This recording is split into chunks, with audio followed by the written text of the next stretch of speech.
من اجمل الطرق اللي هتعملوا فيها الفراخ البروستد او الفراخ الكنتاكي، بجد طريقه حلوه جدا هتعجبكم، ونفس الشكل والطعم، ومن جوه مستويه وبيضه وزي الفل. قبل اي حاجه ما تنسوش تضغطوا زر اشتراك في القناه وتفعلوا الجرس وتصلوا على النبي، ويلا بينا نبدا الفيديو بتاعنا. اول حاجه انا فرخه مقطعاها.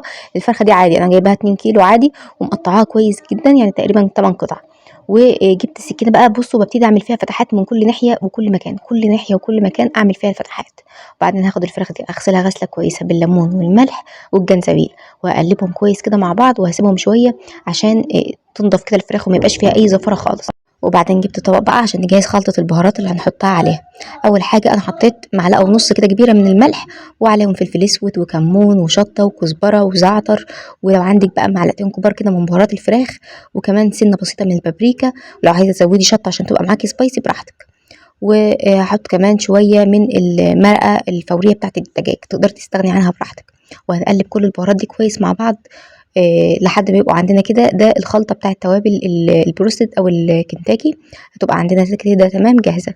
هنجيب بقى الفراخ بعد ما غسلناها كويس جدا وصفناها، وهنبتدي بقى ان احنا نحط عليها من ساعتين التوابل لمدة دي كاملة حسب ما انت على عايزة، كوبايه او ميه. حسب هنجيب ما هتاخد كوبايه معاكي ميه وقت براحتك، بس بارده كل عاديه ما من كانت الحنفيه عادي التتبيلة خالص، احسن وهنحط فيها فاكتر، كل تقريبا ما كانت معلقتين احسن 3 كده معاكي. كبار من هنسيبها بقى ونغطيها ونحطها التوابل، في وهنقلبهم التلاجة. كده كويس اما ونحطهم على تاني الفراخ. يوم بقى انا عملتها وهنفرد قبلها الفراخ بيوم، فيهم وهنسيبهم، وهنعمل وهنحاول الفراخ كده بتاعتنا. ندخل قلت حطينا البهارات شوية في قلب منكهات كده، الفتحات اللي احنا جبت عاملينها. حبهانية كده وقسمتها 2 وحطيتها، وكمان قشرت عليها كده شوية من جوز الطيب.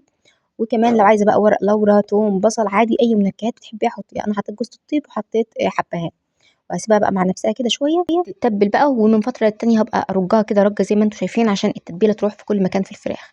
جينا بقى تاني يوم الصبح، جبت بقى بقيه البهارات الفايضه عندي وحطيتها على تقريبا كوبايتين ونص من الدقيق، وحطيت عليهم البهارات دي كلها، وكمان حطيت عليهم 3 معالق كبار كده من النشا.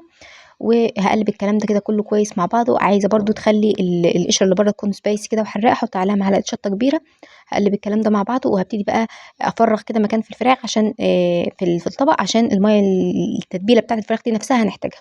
فهنعمل ايه؟ اول حاجه هناخد قطعه من الفراخ هنحطها في الدقيق، وهنبتدي ان احنا نقلبهم في الدقيق ونغلفهم كويس زي ما انتم شايفين. الطريقه بتحكي عن نفسها، هنغلفهم كويس بالدقيق ونرجع نرجعهم في الميه بتاعه التتبيله، ونرجع نرجعها تاني في الدقيق. هتاخد معاكي طبق كده حلوه شبه، شايفين كنتاكي دي ولا مش كنتاكي؟ بجد شايفين بالظبط. تفضيها بس وتنفضيها من الدقيق هيبقى معاكي بالشكل ده. طبعا في الوقت ده هكون انا مجهزه زيت، يكون زيت غزير. طبعا الزيت ده كان فايض عندي من بطاطس، يعني قليت بطاطس، فعادي استخدمه بعدها عادي. فسخن كده رحت حاطه عليه الفراخ، واول ما الفراخ بتتحط كده بسيبها تقريبا 5 دقايق على نار عاليه، وبعدين اسيبها على نار هاديه تقريبا يعني 20 دقيقه، 25 دقيقه على نار هاديه، وبعدين اعلي النار عليها لحد ما تاخد لون. هتطلع معاكي مستويه وزي الفل، بجد هتطلع معاكي حلوه جدا، وما تقلقيش من سواها ولا تعوزي تسلقيها ولا اي حاجه.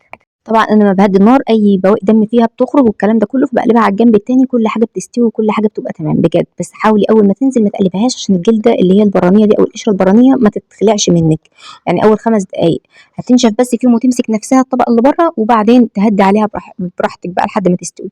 انا هنا بقى كنت عايزه اعمل التوميه كمان، بعملها حلوه قوي. فقلت اجيب كوبايه من الميه كده واحط عليها معلقتين 3 من النشا، وهحطهم على النار كده لحد ما يبقوا كريمي كده، عارفين اللي زي هوريكم الشكل. انا كده بقلبهم بس على البارد واخدهم على البوتاجاز معايا الشكل ده، هقلبه واسيبها لحد ما يبرد كده مع نفسه. يلا بينا بقى نشوف الفراخ عملت ايه. اخدت لون حلو جدا، وكمان النشا بردت معاه زي ما انتم شايفين. جهزت طبق كده او اي حاجه تكون غويطه، كوبايه كده كبيره، وحطيت فيها النشا مع 5 فصوص من الثوم، وهحط عليهم كمان تقريبا نص كوبايه من الميه، وتقريبا ربع كوبايه من الزيت. هنفضل نزود زيت تدريجي كده، وهنعملهم لا اما في الهاند بلندر لا اما في الخلاط براحتك، ولحد ما توصلي للقوام اللي انت عايزاه. انا بحبها ما تكونش التقيله الكريميه خالص دي ولا الخفيفه، فانا بحبها تكون وسط. وحطيت عليها سنه كده من الملح وسنه كمان من الفلفل الاسود، ولو عايزاها سبايسي برضه هتحط شطه. انا هنا ده كان شكلها بعد ما غرفتها، او ده القوام بتاعها.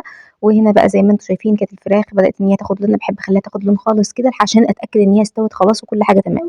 طبعا انا بحطها في الاول على نار عاليه، وبرده بطلعها على نار عاليه عشان تفضل مقرمشه معايا، وبعدين بطلعها لا اما على منديل المطبخ لا اما على مصفى.